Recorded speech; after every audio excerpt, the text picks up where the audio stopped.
Il faut se calmer avec Dragon Ball Sparking Zero.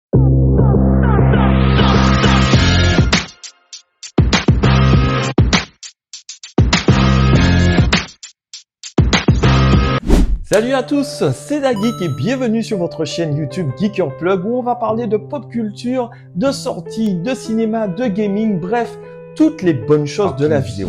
Ok, c'est un jeu que tout le monde attend, c'est un jeu qui refait vivre la passion des Tenkaichi, mais s'il vous plaît, calmez-vous. Je veux dire, on nous a balancé des trailers sur trailers sur trailers et au final, c'est pas si intéressant que ça, quoi. Ce que je ne comprends pas avec les gens, c'est qu'ils sont hypés sur des nouveaux personnages qui n'en sont pas en fait. Pour la simple et bonne raison que Bandai Namco nous a annoncé 182 personnages. Waouh! En fait, il n'y a pas 182 personnages. Si on enlève toutes les transformations, faisant soi-disant des personnages à part entière, on a à peu près une soixantaine de personnages jouables. C'est tout. What? Bro, what are you talking about, man? Donc, il faut se calmer. Hein? Oh, ça a commencé sur Internet. J'ai vu tous les youtubeurs dire « Wow, c'est extraordinaire, c'est incroyable, la hype, là, ceci, là, cela. On a 182 personnages. C'est le jeu de combat avec le meilleur booster. » Les gars, il faut se calmer. C'est pas histoire que c'est le meilleur booster. C'est juste que on vous prend pour des poires. Oh. No. No. No. No. No. No! Hell no! No! No! I refuse! No!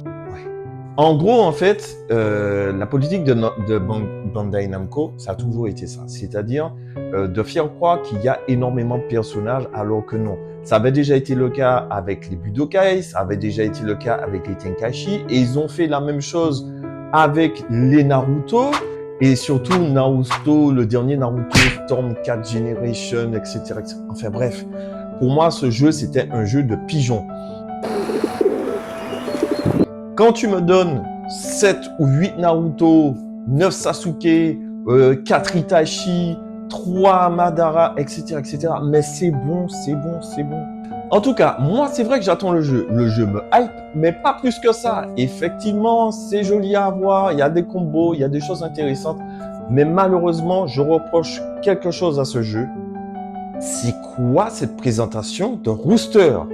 On est en 2024. En 2024, tu es en train de me mettre une présentation de sélection des personnages comme ça, là? Comme ça? Ça, là. Et vous trouvez ça bien? Vous êtes hypé pour ça? C'est ridicule. Bandai Namco, il faut revoir la copie. Ça va pas du tout. Je veux dire, à un certain moment, il faut prendre les gens au sérieux. Moi, quand je vais sélectionner mon personnage, je vais devoir me rapprocher de l'écran pour essayer de voir. Ah ouais, mais tiens, c'est... Ouais. Ah, mais... Attends. Tableau, Sangoku, truc...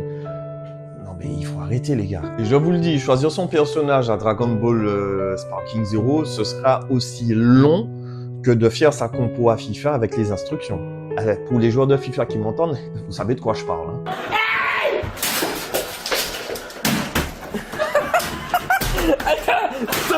Néanmoins, le dernier trailer qu'on nous a pondu, c'était le trailer avec tous les personnages de Dragon Ball GT.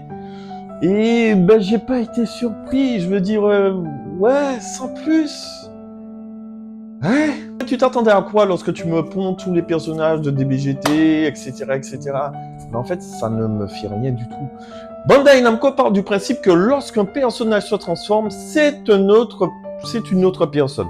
Je vais forcément vous expliquer tout ça parce que y a beaucoup de gens qui se posent la question, mais comment ça, il y a 182 personnages? Eh bien, c'est tout simple. L'explication, la voilà. Dragon Ball Sparking Zero est un jeu vidéo qui a suscité beaucoup d'attentes parmi les fans de la franchise Dragon Ball.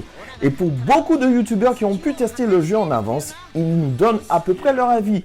Et c'est certain que ça rappelle les anciens Tenkaichi, les anciens Budokai. On se rappelle de l'ambiance survoltée qu'on avait les samedis après-midi avec les copains. On ne citer que ça.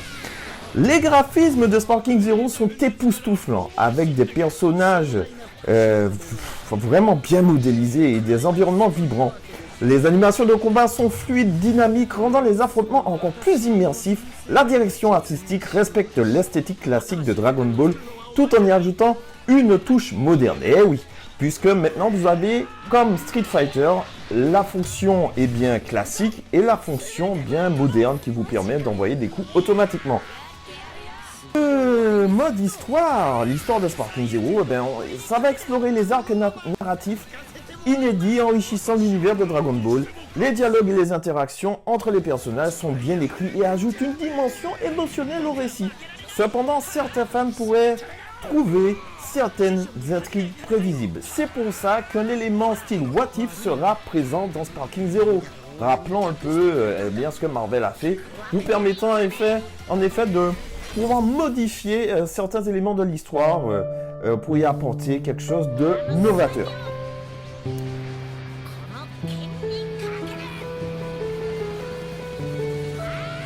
Le jeu offre plusieurs modes, y compris des combats en solo, des défis et un mode multijoueur. Le mode en ligne fonctionne bien, permettant aux joueurs de s'affronter dans des duels compétitifs. Toutefois, certains joueurs pourraient souhaiter plus de contenu ou de modes supplémentaires pour prolonger l'expérience.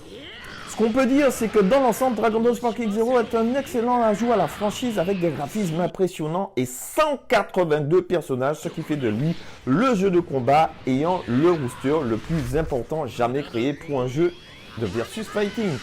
Son gameplay engageant et son histoire captivante, il va ravir les fans de Dragon Ball tout en attirant des nouveaux joueurs, bien qu'il faille quelques points à améliorer, notamment en matière de contenu.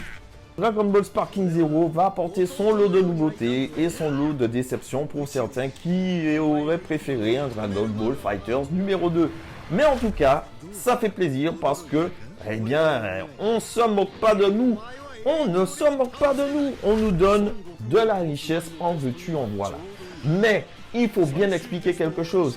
Ce n'est pas parce que vous avez 182 personnages que ce sont 182 nouveaux personnages. En vérité, il y a à peu près 60 à 70 personnages.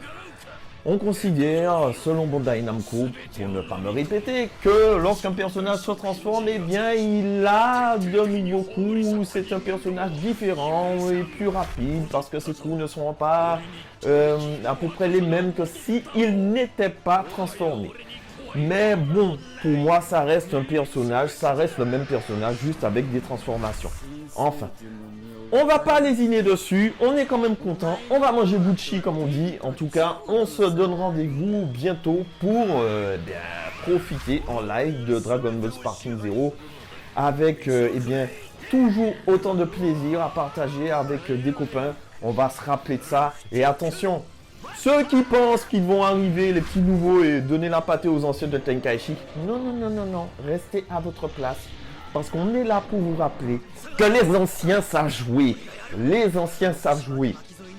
Et pour tous mes potos fans de Dragon Ball, aïe, ça va faire mal, ça va faire mal. En tout cas, Geeker Plug, on reste sur le coup. Restez connectés et on se retrouve tout de suite pour la vidéo. Donc les gars, voilà. Soyez hype, mais soyez hype au bon moment et pour les bonnes choses. On attend de voir ce que le jeu va proposer. C'est vrai qu'il y a eu beaucoup de tests de gameplay qui ont été faits, qui ont été réalisés par énormément de youtubeurs et de journalistes de la profession du jeu vidéo. Et pour ça, on les en remercie pour ceux qui n'ont pas pu assister à la Gamescom et à tous les autres salons où Bandai Namco était présent. Mais en tout cas, c'est vrai que ce jeu est prometteur puisqu'il fait appel à la nostalgie des Tenkaichi, à tous ces joueurs qui ont kiffé des moments de plaisir en se transformant, se détransformant. C'était génial parce que c'est vrai que Dragon Ball Fighters, il était bien, mais ce qui manquait dans Dragon Ball Fighters, c'était les transformations. Je voulais les transformations. Choisir un personnage qui était déjà transformé, voilà, ça la fout mal un petit peu. Je vous ferai un petit live le jour où le jeu sortira. On fera des lives, d'accord, sur Geeker Plug. Et puis on va essayer de savoir ce que vous en pensez parce que c'est vrai que la hype est à son maximum. Là, les gens ne tiennent plus. Les gens ont envie de mettre la main sur ce fameux trésor, d'accord? Et moi, je les comprends. Mais, comme je dis souvent, les gars, ne soyez pas hype pour des super boosters trop élevés parce que forcément, voilà quoi, c'est pas si extraordinaire que ça. Je veux dire, personne, effectivement, lorsque tu Lorsque tu le transformes, il est un peu plus rapide et tout, mais les coups ne vont pas forcément changer. Certaines techniques vont changer, mais pas plus, quoi. Donc, vous calmez la hype et puis voilà. On se retrouve bientôt sur Geeker Plug. C'était Dageek, d'accord? Vous pouvez me suivre sur les TikTok et sur l'Instagram de Geeker Plug. Restez connectés, on partage, on like, on s'abonne.